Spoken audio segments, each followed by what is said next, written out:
So I bought the cheapest motion simulator I could find on Amazon and really on the whole of the internet. I could not find a cheaper motion simulator that was a full-fledged actual motion simulator. There's things that move your seat around and little stuff like that, but as far as a full-on motion simulator goes, this is by far the cheapest option. And to be honest, I didn't realize that these existed. I did not know that you could get a motion simulator for this much money. I thought a motion simulator was 10 grand. I thought maybe you could DIY one for 3, 4, 5 grand, but then you have to tinker with it. You have to really be into that stuff to make it work right. I did not know that you could get a full-on motion simulator for sub 2 grand.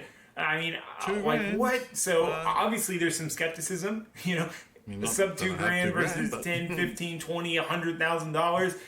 Is it going to work right? Is it going to be any bit decent? Is it going to be a complete waste of money and a bedroom ornament?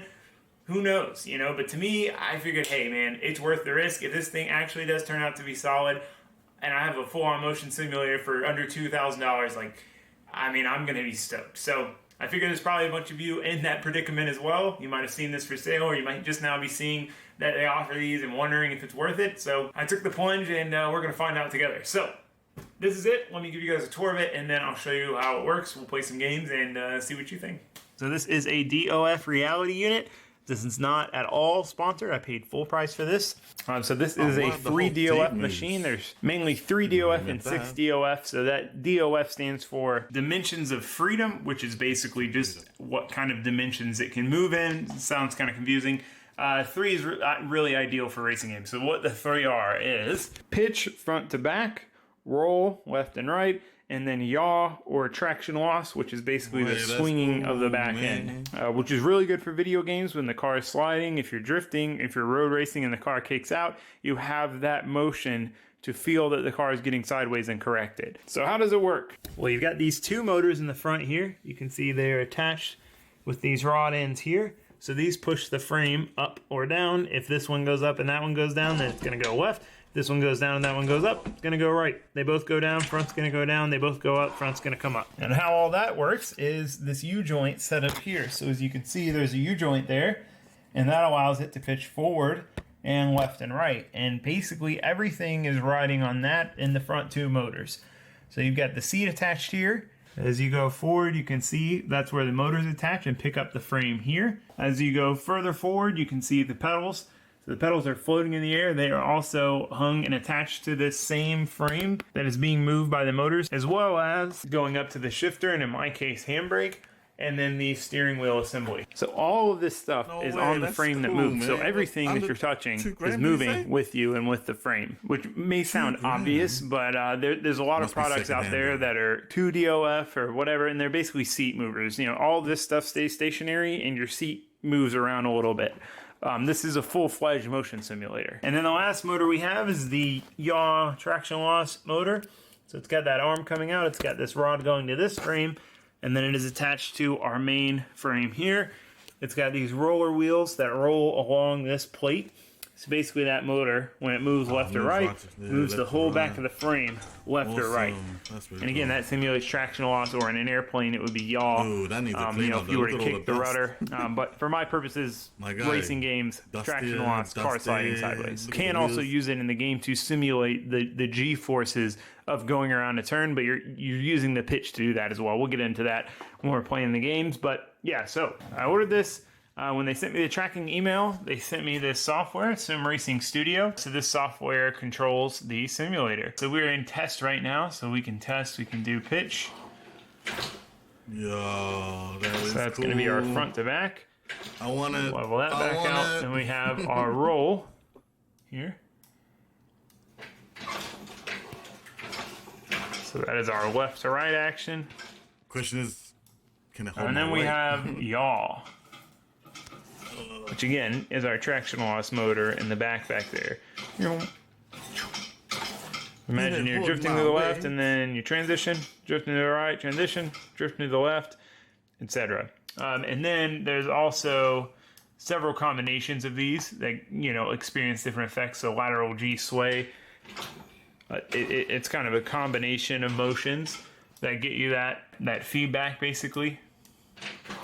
And then surge, accel, road heave. So this would be the road bouncing up and down and then traction loss, which is basically just your yaw. There's a little graphic right there to kind of explain the dimensions of freedom. So one of the things I was really impressed with about this setup, I figured it was going to be a bit of a struggle to get everything to work correctly and jive and working. I was going to have to tinker with it for a day or two to get to even play the game remotely decently.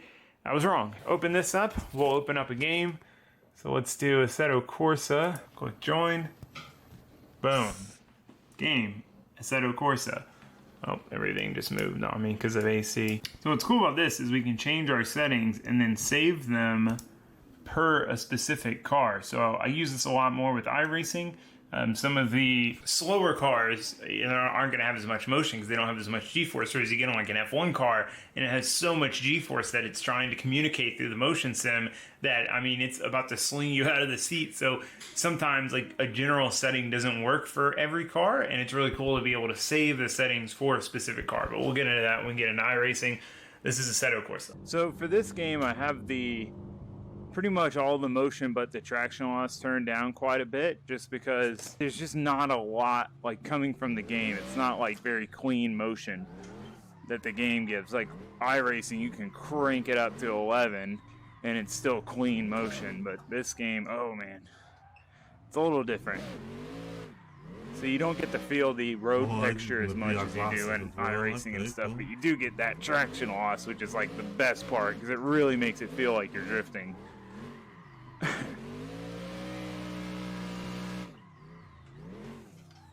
There's been a couple times I forgot to turn the motion sim on and I started playing again and I'm like, whoa, this is so weird. Oh, we're going into the wall. Yep. This one gets hairy. Fourth gear.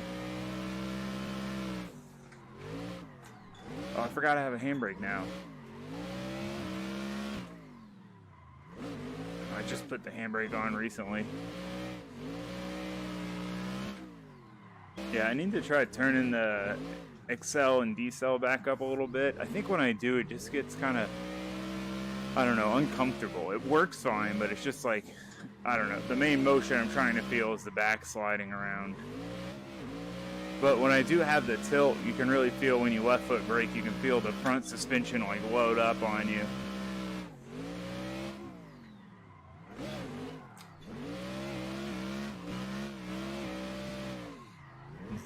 That's cool. I like it a lot. I wouldn't mind having one. What brand is it though?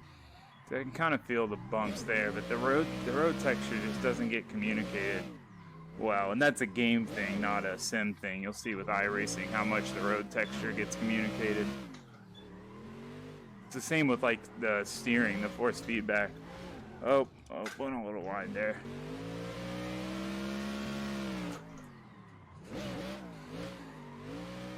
Oh, we're gonna hit the wall.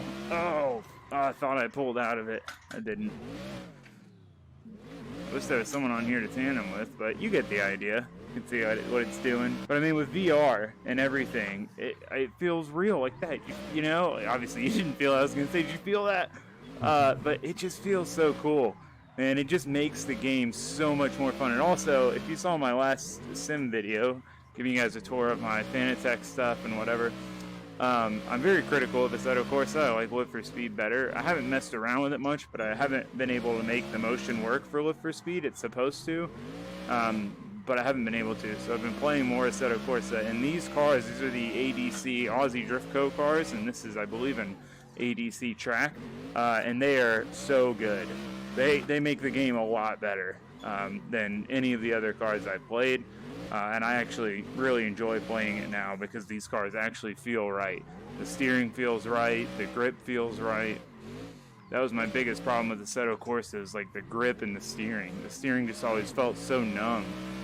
Felt like just nothing was happening in the steering wheel. Like you would get no feedback at all. No feedback at all. Whereas these cars, the steering feels right, the self-steer feels right, the grip feels right. When you get on throttle, they go. When you e-brake, they slow down and scrub speed. Like that. Yeah, you went too far. Come on. The turn-ins, it always takes me a few laps to get. Kind of feel the bump. Wish there was someone on here to tandem with, but you get the. Racing. But yeah, so anyway, we're in the Porsche GT3 991 GT3 Cup car. This is a good middle ground car. It's not super crazy, but it is, you know, a fast car. It's not a Miata or something. And I have the motion turned down quite a bit because I've been doing a lot of races with this, and with the motion turned all the way up, it's exhausting at times to try to do, 30 laps, 30-minute stint. Oh man, we are not off to a good start.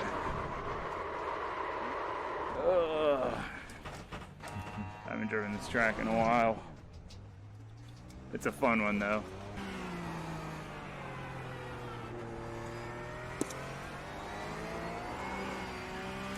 See the traction loss there when the back kicked out. Alright, we'll do a quick flying lap in this thing. We have the tires warmed up.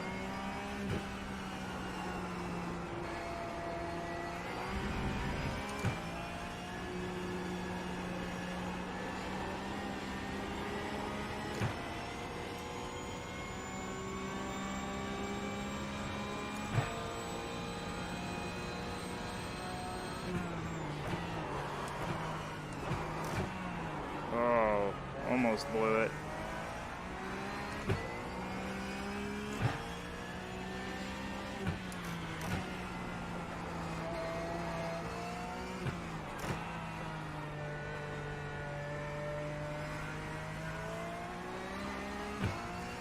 Pulling away from myself.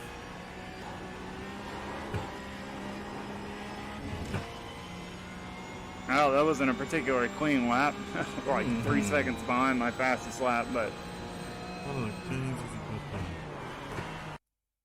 And for the first time, and I was like mind blown by how this thing is, how much power and grip it has, and it feels unreal. I'm doing a light warm-up lap, but it feels unreal that you could go through this track this fast. And I looked it up, and there has been an F1 car at Road Atlanta. My time, fastest time, 1:03.9. I haven't spent that much time on it, but the time in the actual F1 car in real life was like a 59. So it's just crazy. You'll see what I mean. But yeah, the F1 car in the motion sim is absolutely insane. Because it feels insane to try to drive the F1 car in this game, period. But trying to drive it when you're getting thrown around, like we get thrown around, it's wild.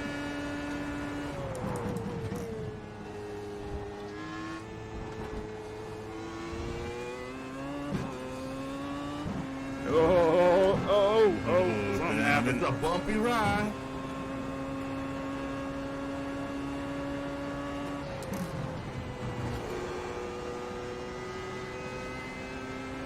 Oh man, this track's hard with these, like anything like this fast, because your turn-in points are mostly before you can see them.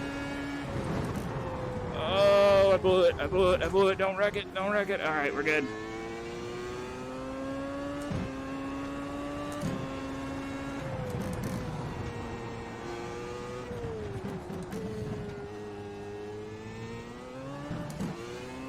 There's like no point in going down to first there because you cannot stab it.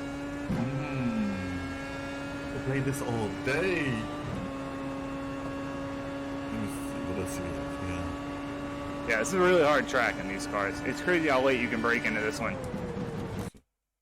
Super trucks. Oh, okay.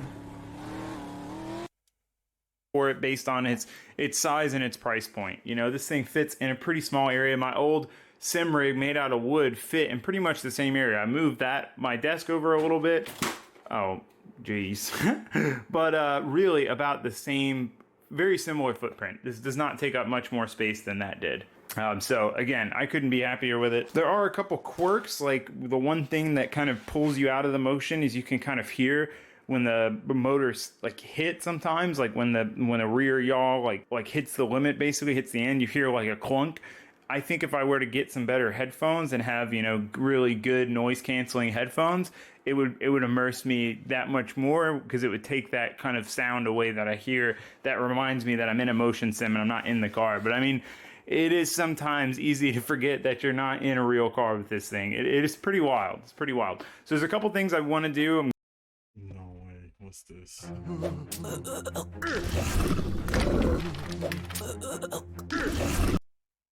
Hey Siri, enter gaming mode. Okay, done. Damn, that's one hell of a sim rig.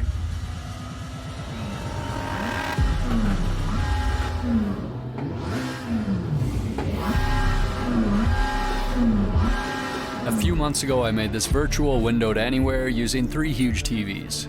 The concept was cool, but it was pretty limited in what it could do. Now it's time to teach it some new tricks.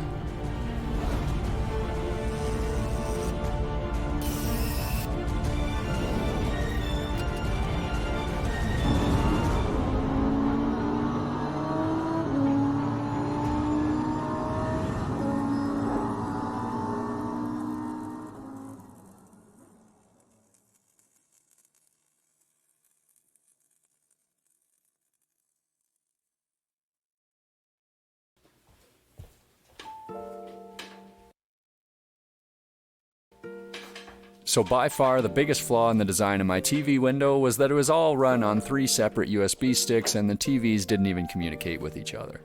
But thanks to the magic of the internet, I got thousands of comments telling me how to fix this issue.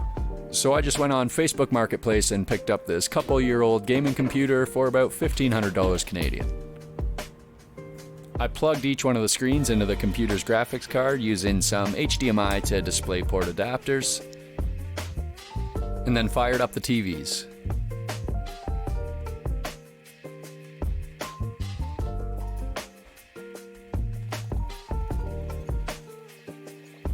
So right now the computer's recognizing each TV as its own monitor, so after adjusting the settings to have everything in portrait mode, I can go ahead with setting it up to have the whole thing interact as one screen instead of 3 separate monitors as it is right now. And the key to merging all 3 of these screens together is this NVIDIA graphics card.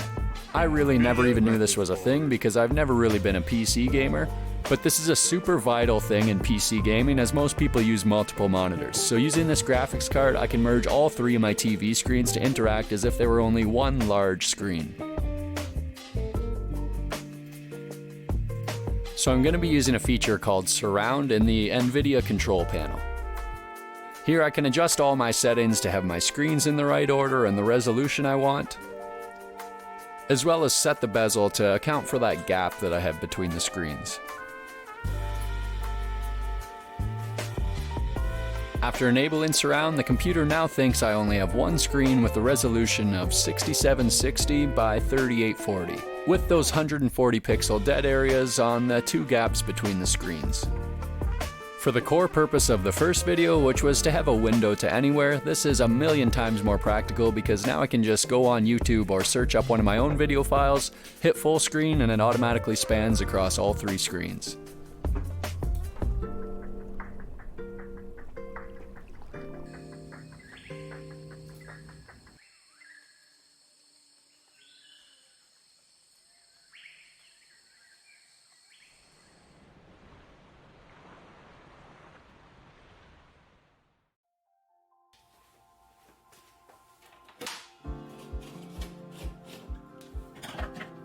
Now it's time to make the setup look a little nicer. So using my oscillating tool, I notched out some of the drywall underneath the trim so that I can run the HDMI cords to the computer without having them visible.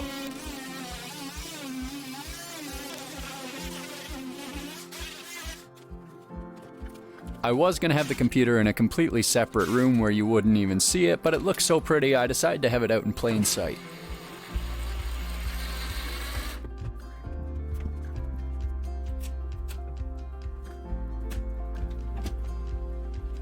So I also had to take out a couple of the TVs and then cut away a little bit of the back part of this cabinet so that I could get in behind and access all the cords.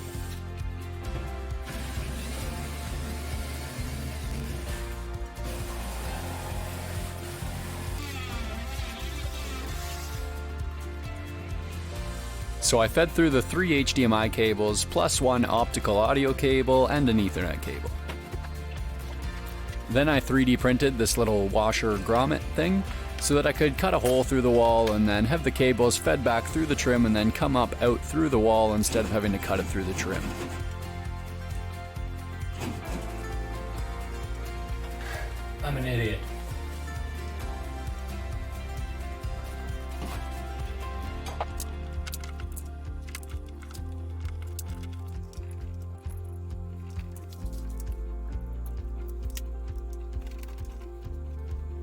I should point out these are all low voltage data cables. You shouldn't run any 120 volt electrical cables through the wall like this.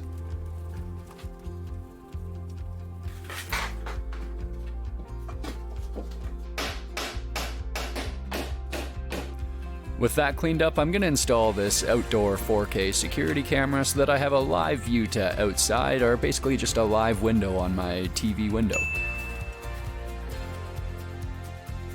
So I used a 3/4 inch masonry bit to drill through the brick and the wood behind it.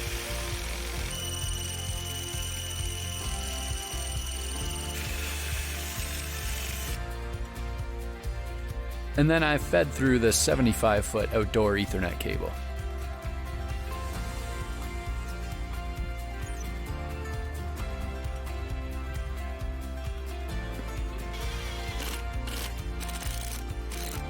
Then I fed that Ethernet cable through the ceiling across pretty much the entire house over to our internet router.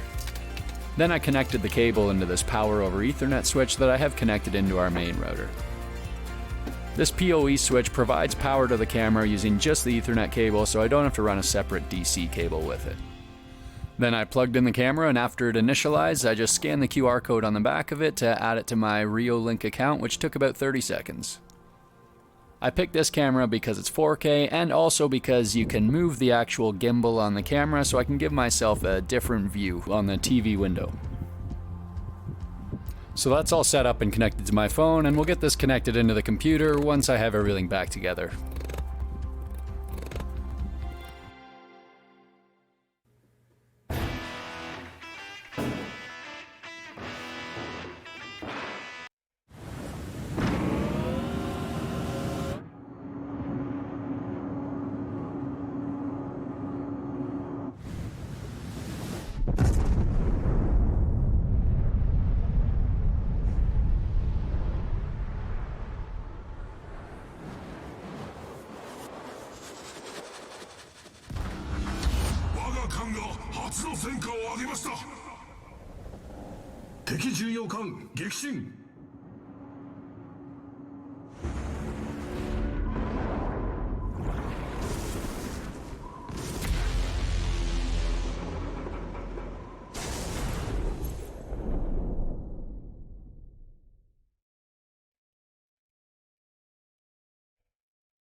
Don't skip that ad. In the next 30 seconds, I'm gonna show you how to start a business on Shopify. Go to shopify.com and sign up for your free trial. That was so easy. Find a product to sell, upload your picture of the socks, and design your store however you want. Oh, this is sick. And now just copy the link and boom, I just tweeted it. Oh, okay, it's skyrocketed. I sold out my entire collection in under 2 minutes. It's literally that easy to start your own business on Shopify. Just go to shopify.com/MrBeast right now. It's so easy to knock your socks off.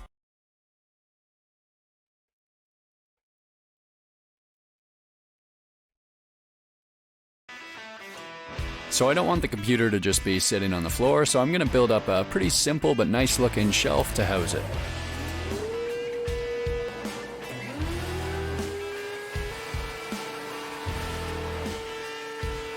In the first video I made this workbench, and I said maybe one day I'll make a video that goes into a little more detail, and I guess that day is today.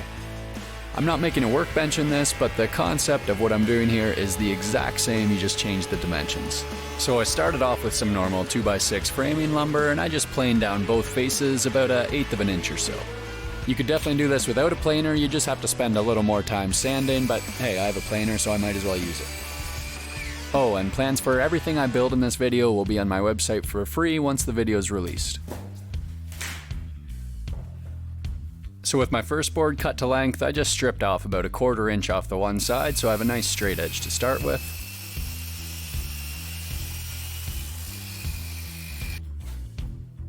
And then using my Kreg track saw jig that I use all the time, I cut a couple boards at about 2 1/4 inches. A table saw would also save you quite a bit of time here if you're into that, because we're going to have to cut at least 7 or 8 at this width. But I really don't mind using the track saw for most cuts. Next I cut 5 pieces at 11 inches.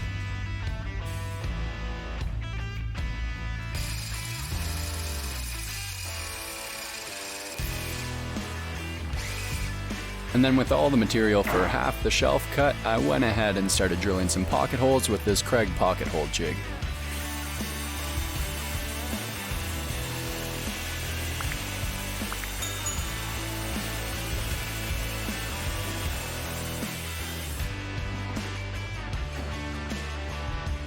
I drilled 2 holes on both ends of all 5 of the 11-inch pieces.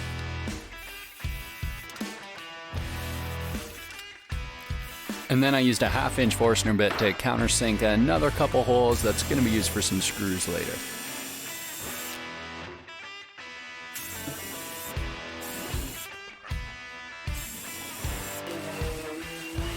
Then I gave every board a good finish sanding with some 120 grit.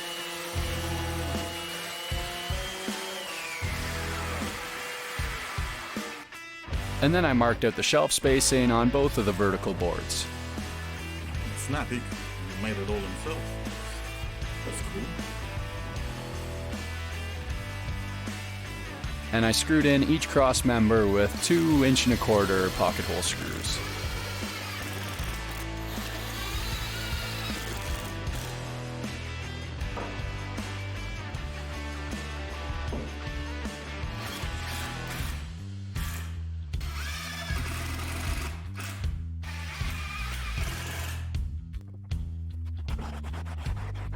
Then I repeated all the steps for the second side of the shelf.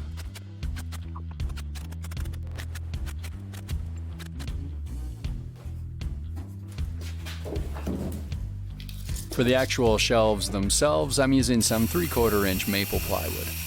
And I cut 4 shelves at 28 inches by 11 inches.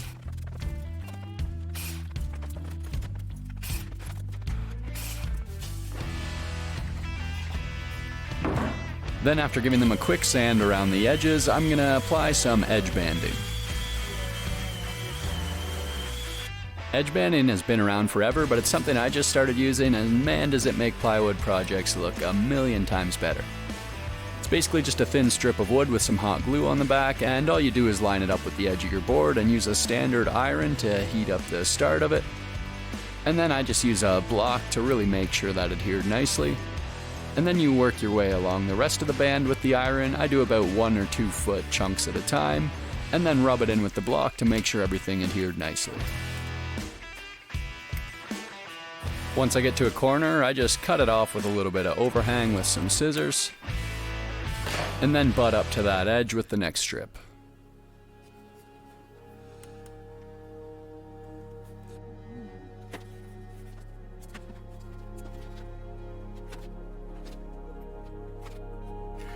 I cut the ends flush with a fresh razor blade, and then I use this edge trimming tool to trim down the overhang.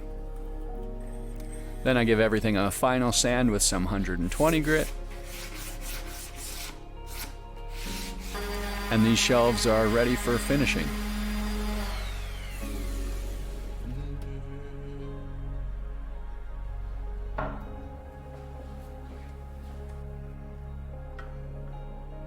Let's have a look.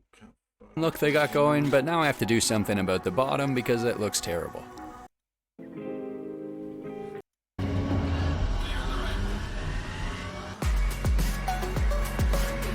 That's pretty cool. That's a pretty cool setup. What can I say? It's pretty cool.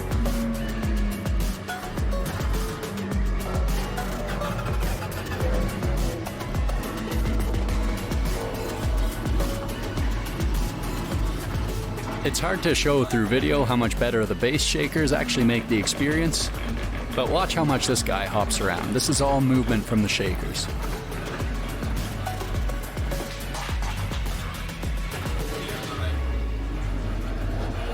And let's try out some other games.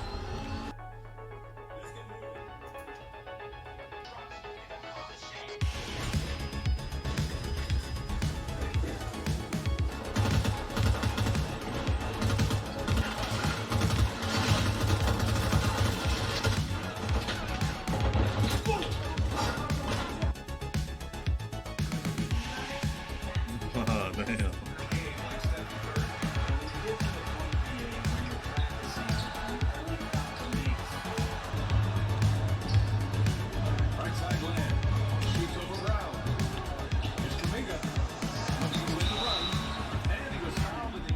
So I think it's safe to say I'm a PC gamer now. While the gaming's amazing on this, Yes, the you are, my graphics friend. card isn't that good, so I did have to bump down the resolution to the next lowest step, but honestly it's really still pretty damn clear. But the graphics card will still run anything other than games at the full 3-screen at 4K resolution. The virtual window feature I did the whole first video about is now a million times better, being able to search videos on YouTube and instantly full screen them across all 3 screens. Plus it got another step up thanks to all the So I bought the 2 life drives, 100k sim, 100k. What? Greg Morgan here, a Learn to Trade Global Trader of the Year. I've just put on some trades using No way. That looks cool. It's wrapped right around the whole screen. Feel side view, left. Oh, view, look at reset you. left, right. Hey guys, Will and Jill here. So it's been a while since you've seen Jill here on the channel, but she's just been flat out through the whole pandemic situation, looking after the kids, basically doing homeschooling, all sorts of bits and pieces. But we figured it was about time we got her back in the sim. She's been watching Drive to Survive with me in the last few days, and she's keen to have another drive. But we thought we wouldn't jump straight into her F1 car this time. We'll drive something a little bit more simple. So she's going to be testing out the rig today. Let's flip the camera around and have a look at what we're doing. All right, so the last time Jill drove this, it was very, very different from what it is now. We had the seat mover on there. Did we have the wind simulation what size last time we screen drove? is You were Hey. working on it, and I was making jokes about how it was 50 going to inch. mess up my hair. But we didn't have the traction loss platform or any of that stuff. We didn't have the 65s, none of that. So 65 inch. jump in. No Now, the best way. way to jump in Oh is my to... goodness. You've really got no idea what to expect from this, do you? No, but seeing as you keep throwing me into crazy races, I'm really hoping I'm not going to be doing something too hard. No, we're just driving an MX-5 today. We're just going to be pottering around the LA Canyons countryside. The roads are wet. It's just been raining, but we're in a convertible, so we stopped the rain. Lovely. So jump in. Just be really careful when you step over, obviously. Can you stop the rain right now? Like, Yeah, it's not raining now. It's cleared up. Real life. So, oh yeah. I'd love to be able to stop the rain. It's been pouring down here for the last week. I hope our house doesn't flood. Okay. It should be okay. In. All right. So, can you reach the pedals? Okay. Yeah. All right. So, just I think you're pushing down the throttle 100%, are you? No. Okay. I can see the revs going up. Now, I'm just going to switch on the motion platform for you as well. Oh, do I need to strap in? Yeah, you'll need to put the seatbelt on. Definitely put the seatbelt on. You'll want that. You're not going to throw me off a cliff, are you? I think it'd be fun if you did drive off a cliff, just for. No. I've eaten dinner and I will vomit. Well, it's gonna be a pretty rough ride, regardless. All right, now I'm gonna switch on the motion platform, and it's gonna do like a warm-up shake? a self-calibration thing. Oh, God. So, be ready for it. I'm just gonna reach down here, and it's gonna. Well, you'll see what it'll do.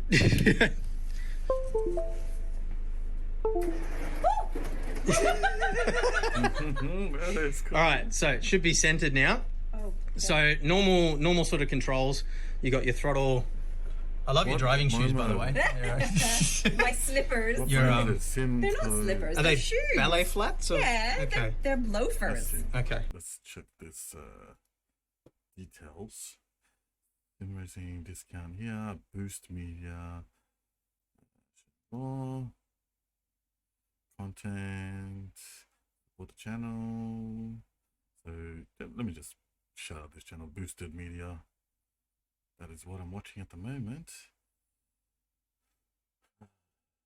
Racing King, Boosted Media, Track Racer, SimLab D-Box, Sim Racing Brands. Okay, it's not really telling me what it is. But being any of the gear you see in my video, I'd love you to use the following links. Yeah, okay, cool. I'm being trendy. All right, so normal throttle brake, and you're using the paddles on the back of the steering wheel for gears. So go and stop or go and stop. Sorry? Go, stop or No, that's the go, clutch. stop. You know what the brake is. So I haven't driven in so you haven't driven. You know how to drive a car, Jill. At least I hope you know how to drive a car. Yes. Okay, so throttle, and the brakes in the middle, and then clutches on the left hand. So you don't need to worry about the clutch for this car though. That's right. Okay? So But what I'm saying is, yes, go stop. So you're going to turn around to the left when you get going. So you'll need to put it in gear. So you're just use the paddle shifters. Yeah. So Where right am I looking to show me where the gear I'm in is in? on the dash, you can see the little N. So N for neutral. Hey, okay, got it. Yeah. So shift it into first gear. Yeah. And now just accelerate. You've got your foot on the brake at the moment. So accelerate. Am I on the turning right or left? You're going to go left. Okay. Okay. And then you're going to turn around. Once you've turned left, you're going to go around to the right. Whoop. Woo. Just glitching a little bit there as we get started. It normally does that when you pull out. So you're going to turn around to the right now. And I don't need drive. to look for traffic. I'm going to There- indicate. there is traffic. I'm trying to indicate. We should put some indicators on there, shouldn't we? Oh, it's getting cold. You got the air moving? Yes. No way, it's got Oh, air it's pretty. pressure. That's I cool. probably should get out of first gear. Okay, right. Am I allowed to go over the speed limit? Yeah. Okay, cool. Just There's no cops. You can do whatever you want. donuts. So tell us about what's going on. Okay, so the wind is blowing quite nicely. Yeah, you can feel the wind in your face. I can actually. I can feel like the car kind of almost like it's vibrating. Yeah. So you can see the platform moving around as well. More. Now just watch out. There will be other cars around, and you will need to brake for corners. Are we in America? Should Yes. I be on the other side of the road? Probably. Okay. Well, tough. Oh, I need a brake. Whoa, drifting. So if I crash, I'm gonna crash. Yeah, if you crash, it's going to throw you about. But Okay. I would definitely recommend trying driving off a cliff at some point. And you are driving on the wrong side of the road, so if you come around a corner too fast, you may encounter a car coming the other way. Okay, right. This is so weird. This is like whenever we land at the airport and have to get in a rental car, and I would just have my eyes shut the whole time. Yeah. I'd be so scared that Mum would forget and start driving. You're doing well though. So you It's a drive. very smooth ride. Yeah, you're driving around the LA canyons Okay. in California. Ooh, I might see a famous person. You might see Matt Farah from Smoking Tire. He does all of his driving tests around here. Oh, sweet. Is my car hot pink? Oh, he's It's foaming. red. Yeah. We gave you a red car. Our 4-year-old would say this is the fastest car. Alright. Oh, I'm starting to feel like the motion's very subtle. Yeah, It's well, like- I don't want to have it turned up. That's the thing with motion is you don't want to have it turned up too high because it just throws you about and it doesn't really add anything. You want it to sort of, It adds to the realism, but Yeah. it's not distracting from the experience. yeah, It's like just kind of, the ooh. idea is that you feel what you would feel in the seat of a real car, but it's not trying to simulate the movement of the car, so to speak. So you feel some subtle forces through the seat, but it's not gonna like chuck you around. But let's just go down here and I'll show the people how it moves around. So just weave from side to side a bit. Oh, I don't want to crash. Yeah, Oh, so you can see how the whole platform's kind of sliding from side to side. I don't know where all the other cars are though. Oh, ah, you saved it. Oh, you saved it. Good save. Nice. Oh, wow. Keep getting Careful of the sacrificing. cliffs. It's down the side of the road. Wow, that's amazing. Definitely feel the sliperiness when you turn. 65-inch screen. Oh, there's another car. Hey, oh, What it's not crashing like 16K. the other car. Is that right? It's do you think of the MX-5? 100K. You like it? 100K. Oh, you know. Do you want to drive something a bit faster? Ferrari. You want to drive a Ferrari? Oh, you want to give a Ferrari a go? A Maserati. Why don't we put you in a McLaren P1? That's a really good car for this sim. Oh yeah, that'd be All right, fun. we'll put you in a McLaren. Alright. All right.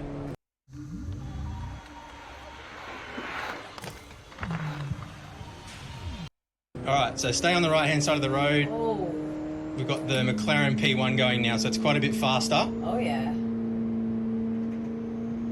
Wet roads as well, so you'll need to be a little bit careful. Awesome, and a thunderstorm. Yes. Perfect. It's just like our honeymoon. Thought we'd make it fun. I have a feeling the brakes aren't going to be as good this No, time. the brakes work pretty good. Probably should test that before I start going really fast. Some brakes. Woo.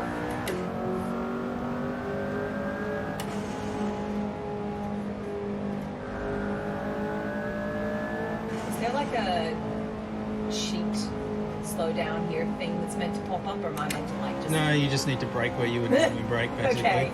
Okay. So don't crash the car. Yeah, don't crash the car. Well, I mean, you can crash the car. Actually, I'm sure people want to see you crash the car. Aw, thanks, guys. We might, once you've had a little bit of a drive, we might get you to drive off a cliff or something. Fun. Wow, you can really feel the steering like fight you. Yeah. Well, I don't think we even had. Oh no, we did have the direct drive last time we drove it. So the steering wheel was the same, I think. I can't remember.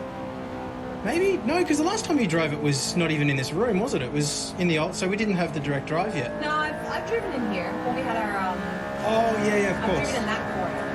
Yeah. Should probably got a second here, huh? Woohoo! You're doing really well. See, when you don't put me in a scary fast No, don't car, put you in a- throw me on the Nürburgring. I put you in the Nürburgring in a GT3 car. It was the Mercedes AMG GT3 , wasn't it? All I know is I was going to throw Whoa! him. Let's have a look at you going over these bumps. There we Well, go. Oh, there she's losing it. Oh, she's going off the cliff. Drive off, just drive off. It's cool. oh, no, it's not. No, it's not. No, it's not. Oh, dude. Oh, I'm going to speed it. Oh, no way. Look at the bump. That's cool.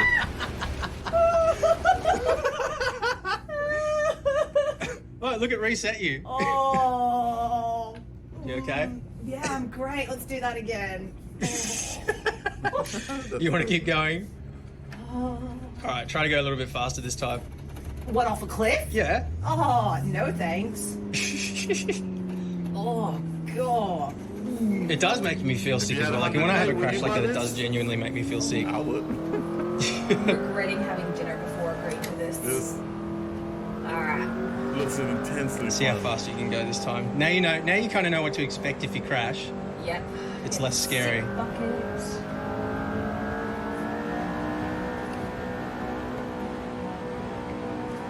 Wow. Wind stuff is awesome. It's cool. Like, it doesn't feel like, you know, like obviously it'd feel different in a real car, but it does kind of trick your brain into feeling like you've got something going on. No, it's more just it makes me not feel like I'm going to throw up. Yeah. When you Oh, roll it the helps with the window motion down. sickness, does it? Well, you know when you feel sick, you roll the window down and get the fresh air? Yeah, okay. Because I've never, like, I don't really get motion sickness, so it's not really ever been a thing for me, but that's really interesting. Yes, well, as we all know, I get motion sickness Yeah. on a train, on a bus, in a car. Oh, You're doing really well, though, thank you. as she crashes. Oh, as I crash into a pole.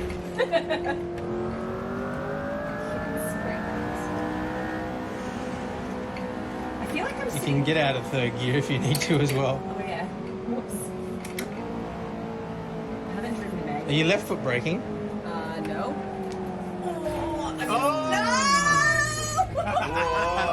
Oh, here we go. Oh my goodness. Oh, God. Oh, I think I died.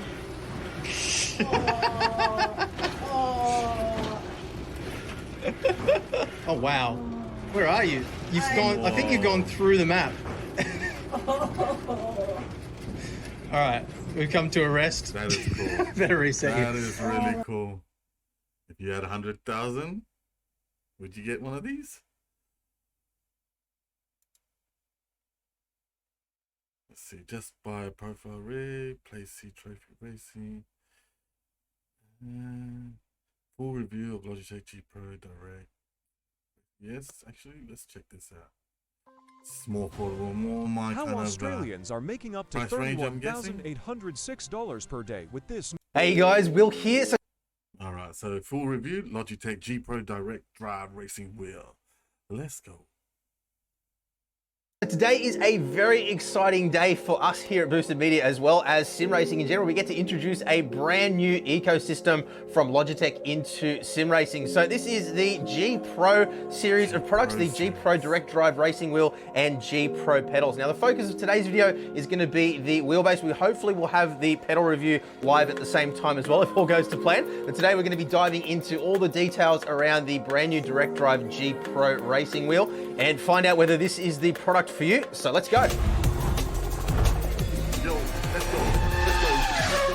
Let's go. Okay, so we've got a lot of stuff to go through today. Let's kick off with some important housekeeping stuff. So a big thank you to Logitech for sending across this kit for us to check out for review purposes. Now, we will be referencing quite a few other products in today's video as well. It's important that you guys know that every single product that we will be referencing in today's video has been also sent to us for review as well. Now, if you do decide that you want to pick up any of the products that you see in today's video, including this new Logitech stuff, there will be some links down in the description below. Those are affiliate links, and they're an absolutely awesome way of helping support our work here at Boosted Media at no additional cost to you. But it's important that you guys know that Logitech have absolutely no control over what we're saying today. They don't get to see the video before it goes live, and everything that we are sharing today is purely our own opinions and observations. So let's start off here today by talking about compatibility and pricing, because this new Pro tier ecosystem certainly isn't cheap. There's a few things that you need to understand about compatibility straight out of the box here. So as you see behind me, there are two retail packages available. You've got your PC and PlayStation version and your PC and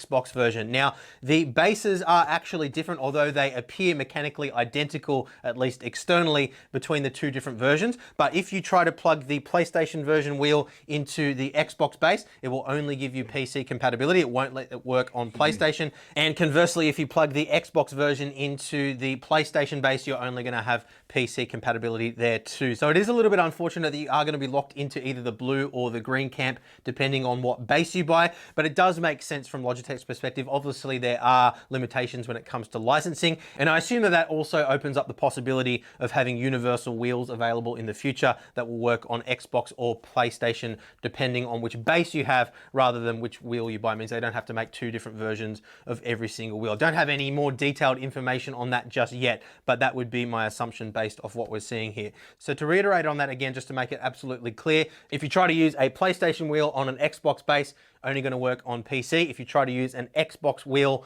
on a PlayStation base, again, only going to work on PC. Now, the pedals are PC compatible, either connected via the base or directly via USB to your PC. Whereas if you're on a console, you will need to connect them via one of these bases. As many of you guys will know, consoles will generally only recognize one external input device. So it does all need to be connected through the single connection, which means you kind of have to daisy chain through the base. Now, they have told me that there will be a solution for that later on as well, so that you can upgrade your pedals without necessarily upgrading your wheelbase. So say, for example, you own a G920 or a G923, you will be able to use the Pro pedals with those devices, but that isn't available at the time of launch, and I don't have a timeline for when that will be available. So just make sure you take note of that. Generally speaking, I recommend if you are on a budget, you want to upgrade your pedals before you upgrade your base, so definitely something that you'll want to consider. Now, pricing wise, the wheel package, which comes of course with the base, the wheel, and all the other little ancillary components which you need to get up and running, in US dollars, you're looking at $999.99, 1,099 euros, or if you're in Australia like we are, $1499.95, so 1,500 bucks.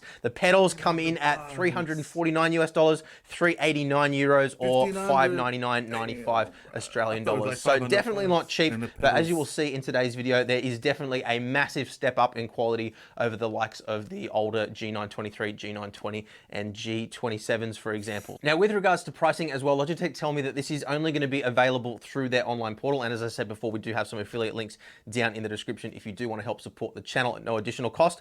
They don't plan to sell this through traditional bricks and mortar retail, at least to begin with, and they also aren't going to have any online resellers to begin with as well. Now, I did ask the reasons for that. They told me that the reason for that was to just try and make the price as low as possible. There may be other factors involved as well, of course, but that is what I know. Now, because there is so much to go through with this new ecosystem, the primary focus of today's video is going to be on the PC side of things. I will do a separate video where we'll put this through its paces with Xbox and PlayStation systems to see what the experience is like and whether I feel like it's good value for money for a console user. But today we will be focusing on the PC side of things. So let's take a more detailed look now at this direct drive wheelbase. So I'm sure the number that a lot of people will be focusing on is the peak strength, which is 11 Newton meters. That places it more than 4 times stronger than the Logitech G920 and G923, which comes in at around about 2.3 Newton meters. So definitely way, way, way stronger, and a very different experience from what you would be used to if you've experienced those kinds of products.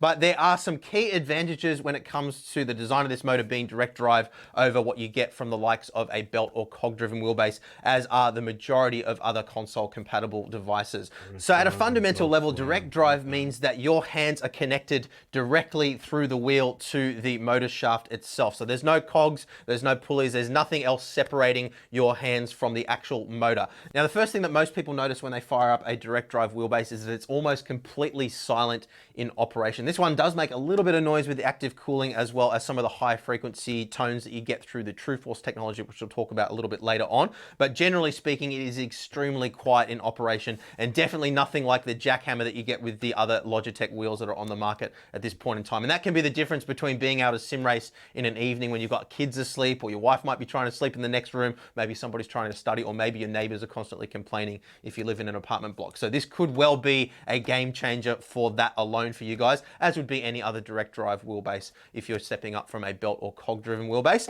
Now, because your hands are connected directly to the motor shaft, that also means that there's no lash or play in the wheel at all. With a belt-driven system, it tends to manifest itself as a slight sort of dampening effect. So you get a little bit of flex or a little bit of give in the pulley assembly itself.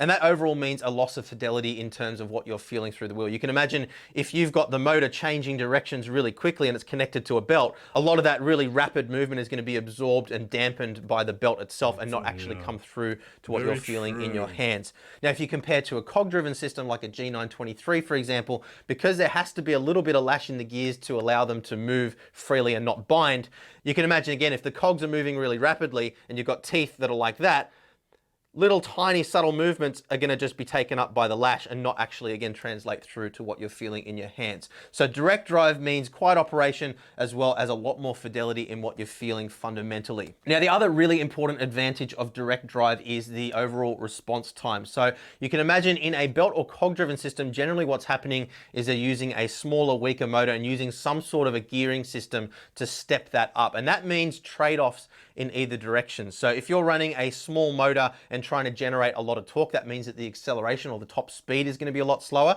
And conversely, if you want to have a high top speed or high acceleration, then the overall torque level is going to be lower because of the gearing. So with a direct drive motor, you get the best of both worlds. You get a fast response time, fast acceleration, whilst maintaining high levels of torque. And that is particularly true of a servo to mount it onto that Next Level Racing GT Elite, and it was every bit as solid as we needed it to be, which actually really surprised me. You buy in the aftermarket are generally 70mm, so you're not going to be able to just bolt any wheel that you want onto this button face. Obviously, you'd have to accommodate for the switches and drill holes in the wheel anyway, so it would be a little bit tricky. Now, you'll also notice that the button plate that sits behind the aluminium rim here itself is actually recessed so that the rim fits into it perfectly. So not really a wheel that's going to be easily moddable in terms of just bolting aftermarket rims on, although I'm sure there'll be plenty of aftermarket options available that will be custom designed specifically for closely resemble, visually at least, the Fanatec quick release system. But what I can tell you is that it does have a more refined operation than what you get with the Fanatec QR1 quick release at least. So if we slide this onto the base here, all we do is just line up the little arrow with the channel on the top, and the whole thing just slides straight on like so. You don't really need to put any effort into it to click it into position like you do with Fanatec. And you'll notice when we pull the collar as well, it literally just pops straight off. If you ever used a Fanatec wheel, you'll find the first few times that you make the wheel, I actually hit myself in the chin and bit my lip really badly with one of my brand new wheels. Had to kind of really yank it and then it came away and hit me in the face. Not going to be an issue with this. Now, of course, there are going to be some manufacturing tolerances. Your experience isn't necessarily going to be exactly the same as ours, but I can tell you on all the samples that we have here, and I have 3 wheels and 2 bases, all of them do seem very uniform and there's no issues at all with flex or play. You can see here, if I wiggle the wheel from side to side, the whole rig is actually moving what's up, my guy? Relative to the ground. How are you today? But there's no discernible flex in the quick release itself at all. Very, very smooth. Yeah, and no rattling or movement there. Cool, you can see when I pull up and down on the wheel, there is a little bit of rocking back to forward there, but that is the entire wheelbase and wheel deck having a little bit of flex there. As you guys saw earlier when we looked at the hardware, we are using the table clamp to mount it on this rig just because of those little tabs which locate it in place, not being fully compatible with this particular wheel deck. So let's move on and talk about ergonomics now. One thing that I noticed immediately when I jumped into the cockpit that I don't like compared to a lot of other modern direct drive wheelbases that are on the market now is just the overall size of the direct drive unit or the wheelbase. So when you're sitting in the cockpit, you do see a lot of it. If you're a sort of person that wants to have your screen mounted low behind the rig, it is going to block a large portion of that bottom half of the screen there. So that is one thing to just be aware of if you're comparing to something like a CSL DD or a Alpha Mini from Simagic or a Moza R9, for example. All of those have a much smaller footprint, which is going to take up less visual space in your field of view. Hub software, which gives you complete control from the wheel itself without What's this? What's this? And it'll run just through a little calibration here. You can see it tilts off to the left and just calibrates itself. And this is the default screen that you see here with a force gauge that you can see going across the top. We can see our gas, brake, and clutch. Now, if you have the G Pro pedals connected via USB, you won't see any reading for the pedals on this display. If they're connected through the wheelbase, as I have it here, you will see those readings come up. And you can, of course, change those default screens as well, which I'll show you in just a moment. So we're going to push the little button on the wheelbase just here to access our menu. And just like we have on Fanatec wheelbases, we have the option to choose between 5 different profiles. So we can click into this menu and we can choose between our 5 profiles or G Hub, which is based on the settings that we have inside the software, which I'll show you in just a minute too. So we're going to leave it on the G Hub profile for now, but it is great that you can quickly change between profiles here on the fly. If you're wanting to change between cars in the sim, or you forget to change profiles before a race is about to start, you can do it directly. Instead, it's all based around this new API. Now that said, that's pretty cool, but man, with this extra TrueForce thing, which when you use that in the context of the hardware which was available in the G923, it just really didn't bring all that much new to the table, you know, in the form of, say, something that was game changing. So the knock-on effect from that was that TrueForce kind of didn't end up being taken as seriously as maybe it should have been, because the hardware just really wasn't up to delivering the full potential that TrueForce brings to the table. So what I wanted to do here first is talk about exactly what TrueForce is actually bringing to the table in terms of the G Pro. So what we're doing is sitting in the pits here with the engine turned off. And I can tell you all the normal things that I look for in a direct drive wheelbase are all absolutely present. So there's no notchiness around center. I've got a good sensation of weight inside the car as well. That is one thing that does vary a little bit depending on the sim that you're playing, because of the lack of that inertia and some of those other settings that we talked about earlier on in the video.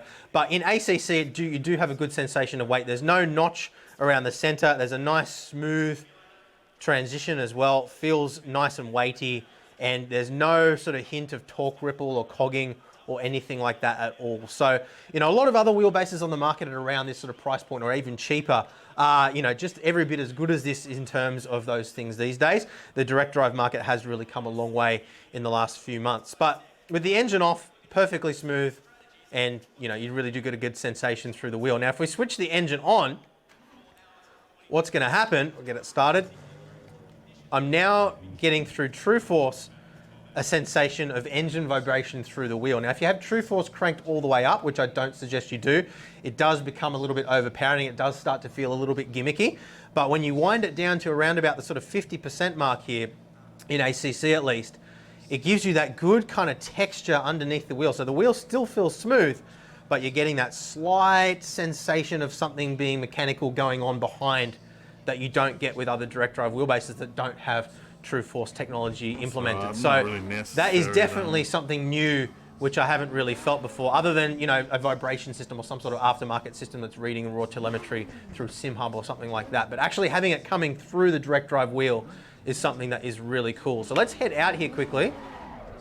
And I just want to quickly talk about what I'm feeling in terms of detail and how it varies from what I would feel on other direct drive wheelbases like the R9 or the CSL-DD, for example. So immediately the texture in the road that you're feeling is a lot more defined, a lot more detailed. Little things like the sensation of going over the crest there as well. I actually felt the weight of the car get lighter through the steering as I went over, and that is something that you do feel through direct input force feedback. But what I really noticed that is, I don't know whether I'd go as far as saying game changing, because it's not adding anything that's going to make you faster, but definitely in terms of immersion, when I run up on those ripple strips, you get a lot more defined texture. And I think it's just down to the fact that this is running at a higher sample rate, being 1000 Hertz, compared to what you would normally get through the force feedback engine. So maybe not so much in ACC, because that runs at 400 Hertz these days anyway, but when I run over those ripple strips, rather than just relying on the standard direct input effects that you would get generated through the telemetry, I'm getting all this extra detail. So really getting a good sensation of the weight of the car transitioning, as well as the suspension compressing. So you get a good sensation there. Those are things that can be achieved with a high quality direct input wheelbase though, but really where it stands out is just the really granular detail. So if I hammer down the straight here, we'll pick up the pace now the tires are warm. Might put a wheel out on the grass as well, iRacing style, just down Conrod Straight here too after these barriers. So yeah, just immediately you feel yourself out on the grass. You get the compression of the suspension, so you get the car lurching around, but the actual texture of being off the track surface changes with a lot more definition than what I'm used to. And the result of that is just purely a deeper level of immersion than I've experienced Nice. before, outside of third-party things like motion systems, vibration, tactile feedback, and so forth. So the fact that this is actually able to deliver all those things through the wheel itself, again, I wouldn't go as far as saying game-changing, but it's definitely something that is adding a new layer that we didn't have before. And the reason why I'm saying it's not game-changing is because it's not something that's going to make you faster or more consistent. So, if that's your priority, then, this isn't a game changer, but... let's check out the cheaper ones.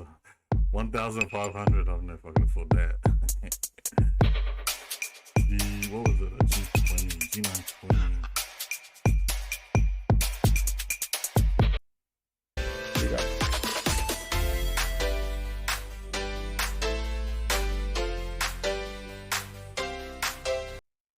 Starting out, or you're wondering whether it's you making the investment in one of these big Xboxes, the G9 equipment, but for what it is, I think it's worth the money.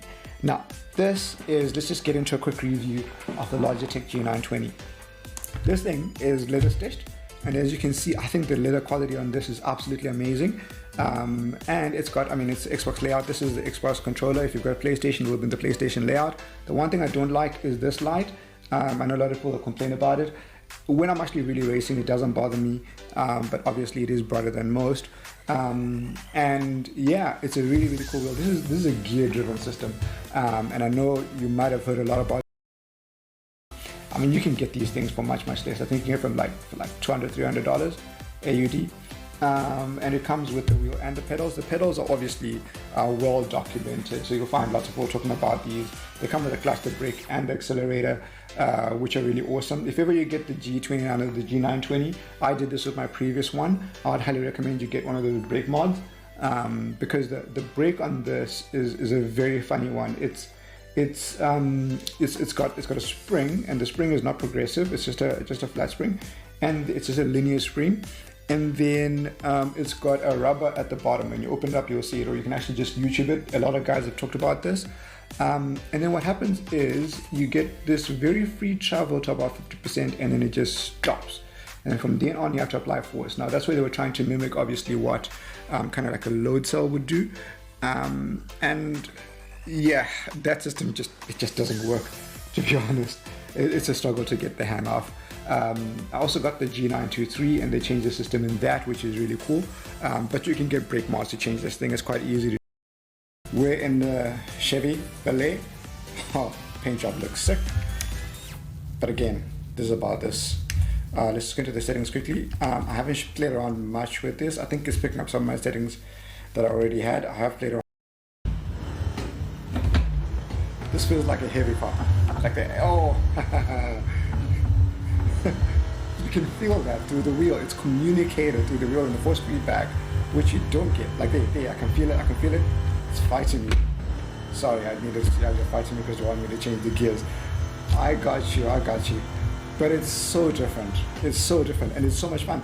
Like, between the different cars, they feel different. Not just when you see what's on the screen, they actually feel very different. This car is fighting you to bits. It's a heavy car. But yeah, you'll enjoy it. Maybe I might I've flipped around with the brake settings as well a little bit, such that I don't have to travel so far to get 100% brake, because especially with my setup, if I hit this thing with 100%, I'm going to fly backwards.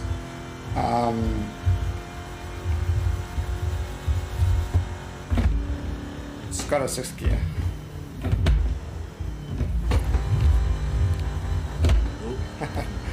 Oh gosh, you'll have a lot of fun.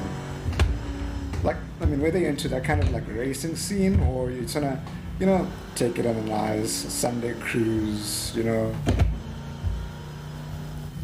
feels good.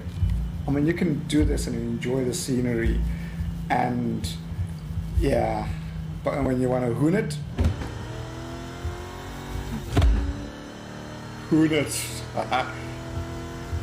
Definitely looks like a lot of fun.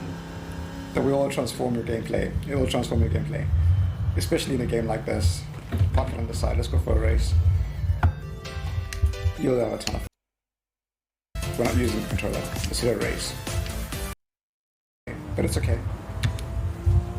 You can feel the road surfaces and the road changes quite nicely.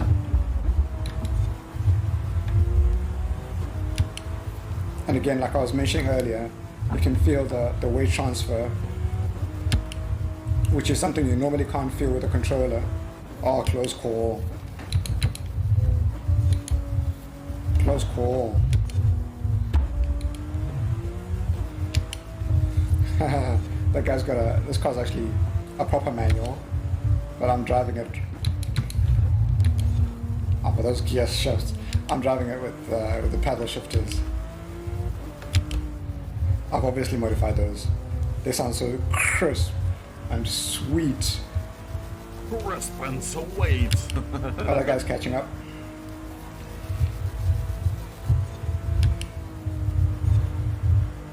So if you're into this kind of thing, do yourself a favor, get yourself a wheel.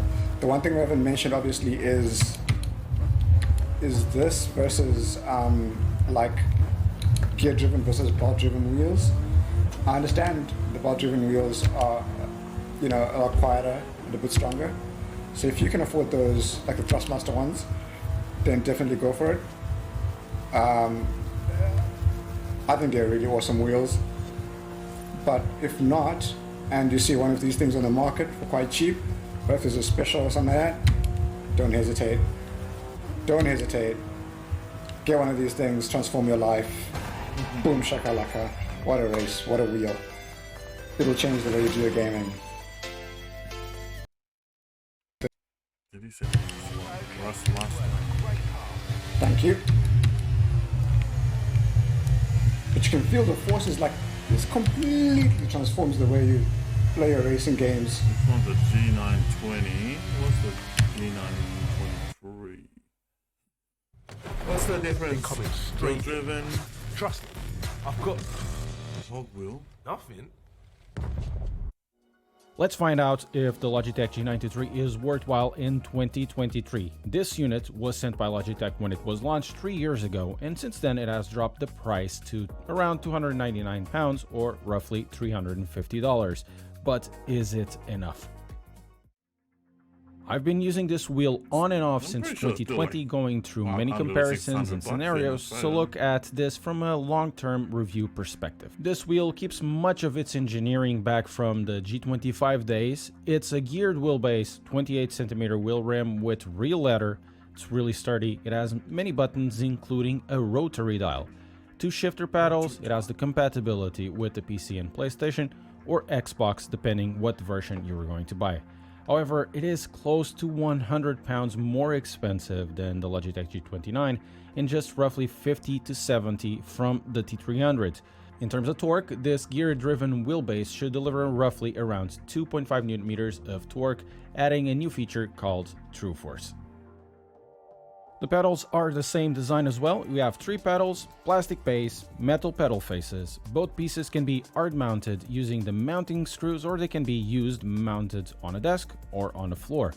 The wheelbase has an integrated desk mount, and the pedals can be used in carpets by deploying spikes or on very smooth surfaces with the rubber base. For the wheel, you should need some retightening every once in a while, but generally they are fine for casual sessions, though I would recommend a wheel stand if you are going to use it for longer sessions. Flipping the wheelbase around, you'll see the common Logitech G things. The cables are routed directly inside following these routing channels, but be careful to route them correctly. If you don't, there is the possibility of squishing the cables, or also if you don't leave some slack internally, you might tug into them. There's also a shifter that can be purchased separately. It will be compatible with the G93 and the G29, and you can also connect the Logitech load cell pedals if you use this handy dandy thing. I'll be reviewing this soon and also comparing the G93 with the T300, so subscribe to keep up to date. In terms of sound that this generates, as the G923 is a gear-driven wheel, it's on the noisier side. It's not as much as the G29, but still worth mentioning. The ergonomics of this wheel are really good. While small, it is comfortable. All the buttons are easily reachable. The clickiness of the buttons are also okay, so is the shifter. There's really nothing wrong about them, but then again, nothing out of the ordinary. I'll talk about upgrades later on. The pedals are exactly the same thing as any other Logitech G pedal set since the Jurassic. Will be plastic construction with an inside being a metal cradle. You'll see springs all around. It works and has been working forever. Only really the brake spring has changed for the G923. Now it's a little more linear. These pedals have very reasonable rates all around for floor, carpet, and wheel stand use. It has a happy medium. While they are not big, the pedals are reasonably well distanced enough for a set of this type, and they will allow for heel toe action if you like that. You can have a shifter if you buy it separately. It comes at around £30 to around $50, and it is also compatible with the G29. It's a 6-gear plus reverse type.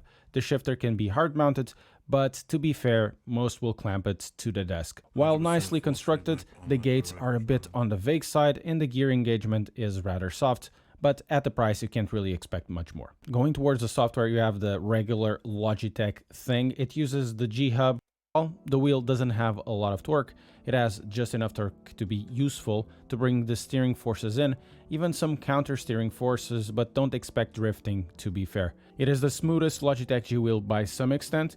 It is not a silent wheel. There will be some noise, but it will be manageable.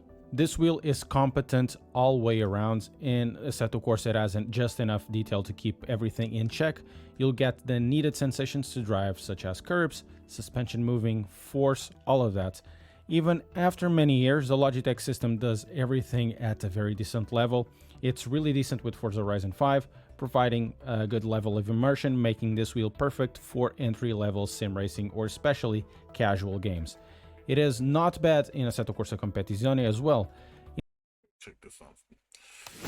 What if I told you that you can use motion array to improve your videos fast? For example, Do you want to dap into the wonderful world of sim racing? Well, this is the video for you. This is going to be an updated 2023 guide for anybody that wants to get into sim racing but doesn't know where to start. So sim racing is a very, very fun hobby to do, but it can also be really, really expensive. When you start off sim racing, I really want you to think about the budget that you have, and with that budget, you should be able to kind of lay out a roadmap of how much you want to spend and how far you want to get into this passion and this hobby of sim racing. As for me, I have spent thousands and thousands of dollars on my sim racing gear, but to be quite honest, I wouldn't take it back, as this has been one of the best investments that I've made recently, and I also feel like it's going to be the same for you guys. If you have been having an itch to try the sim racing world, this is going to be the perfect guide for you. Now, if you want to skip through some of the chapters, I have labeled it down below. If you guys are interested in a specific segment, you can look at it down below and click the timestamps. Now, the next thing you want to look in, a world tour driver that has actually won, and he uses majority of the time controllers, so don't be afraid to only use a controller to just kind of dip your toes into the world of sim racing and see if it's something that you want to invest more time and more money into. Now, let's say you have done your research, you played enough racing games, and you're ready to jump into the wheel. Well, this is where you're gonna have to do a lot of research to see which one you are going to be compatible with and which one you're just gonna fit your racing needs. So if you have decided to take the next step and you want to actually get into wheel, the very first thing you're going to look at is the wheelbase. Now, there are two different types of wheels that you can get. There are belt driven wheels as well as direct drive wheels. Now, there have been a lot of companies that have made budget friendly direct drive wheels, so it has been a lot more affordable to get a direct drive wheel compared to back then, where direct drive wheels used to be upwards to above $1,000 or more. Now, the difference between belt and direct drive is the belt wheelbase is an actual belt that moves left and right with the positioning of the steering wheel. As far as a direct drive wheel, that is an actual motor that is connected to your wheels, so you will get a lot more precise movements in the wheel, as well as a rougher force feedback, so that you can easily feel everything on the road. Now, once you decided whether you want to go belt or direct drive, you have to see which wheelbase works with your platform. Again, this goes back to seeing if you have either an Xbox, a PlayStation, or a PC, and to see which wheelbase will be compatible with the console or the computer that you are using. Another thing that you have to also think about is how much you want to spend on it. How long are you going to be actually doing this hobby? If you feel like you're only going to be doing this hobby for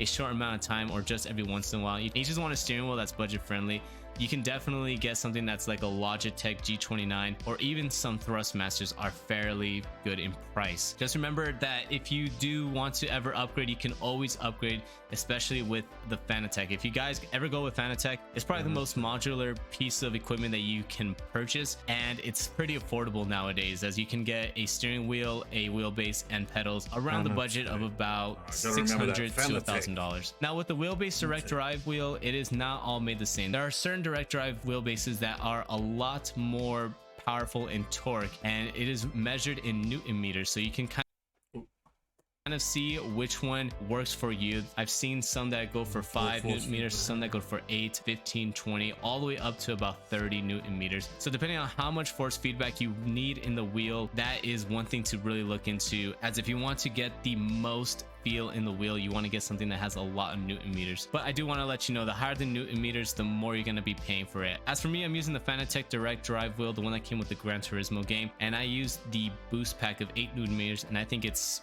enough for me. But you can definitely get something that has a lot more if you want to get more feeling in the steering wheel. But for me, like I said, with 8 Newton meters, I feel like this is a good sweet spot for the price, and I'm completely happy with it. So in addition of selecting the wheelbase, you are also going to be looking at the main star of the show, which is going to be your wheel. Sometimes the wheelbases are locked in with certain wheels, such as the Thrustmasters, the Logitech, stuff like that, the ones that are more on the budget side. But if you do fan out to a more expensive wheelbase, those are going to be modular. So with that being said, you could be a little bit more picky on what type of wheel you're going to be using on your sim rig. Now when selecting a wheel, if you are on a budget, I highly recommend on what type of racing you're going to be doing. If majority of the time you're going to be racing around road circuits, I highly recommend getting a wheel that's going to be in the Formula 1 looking family, or even looking at the GT wheels. If you're doing mainly ovals like NASCAR, ARCA series, or even dirt circuits, I highly recommend getting a large circular wheel. Sometimes you can get the best of both worlds, and you can find one that is a circular wheel but still is small enough to be good for the road circuits. But this is one factor that you should definitely think about when you guys are selecting a wheel. Now of course, if you have more of a budget, then you can get one for each. You can have a road circuit wheel as well as an oval wheel, but that depends on your budget and how much you're willing to spend on the wheel. Now the last thing you want to think about when selecting a wheel is how many buttons you want to have on the wheel. Sometimes you can go a little bit overboard and get one that has about 20 to 30 buttons, but sometimes you get a simple one that has just the main functions that you need in order to navigate around the menus, as well as programming those buttons to do certain features when you are racing. So now that you have selected your wheelbase, the next thing you're going to look into is pedals. Now pedals, in my opinion, are the most important thing that you need to look into if you want to be competitive on sim racing, as the brake and the throttle are what navigates the car through the corners, and that is mainly where you make up either majority of your time or you lose majority of your time. Now depending on how far you want to get into the hobby, there are different types of pedals that you can get. You can either get one that is a potentiometer, one that is a load cell pedal, or you can get a high-end hydraulic damper load cell pedal. Now I'm going to explain to you what each of them are and what I recommend if you guys are just starting into sim racing. So the potentiometer pedals are ones that are used in budget sim racing builds and pedals. With this, you basically have a circular device that measures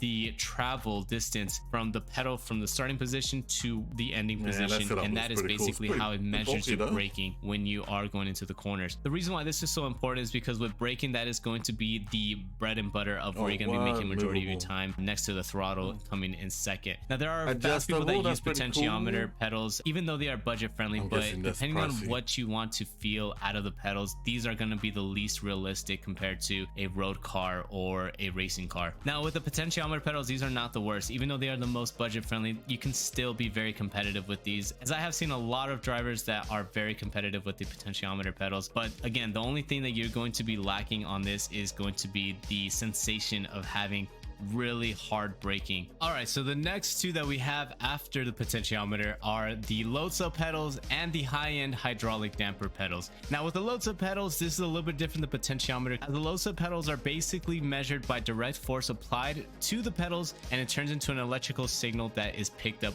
from the game. Now with this, it allows the low slope pedals to give you more of a realistic feeling and that resistance that you would get if you were to drive a road car or a racing car. Now I highly recommend low slope pedals if you're doing high level sim racing. The reason why is because with the brake pedals, you are able to be more precise with your braking, and you're easily able to manipulate the brake pedal to how much force you want into it. And not only that, it feels really, really good compared to the potentiometer. Now, if you guys want to go... Pretty cool.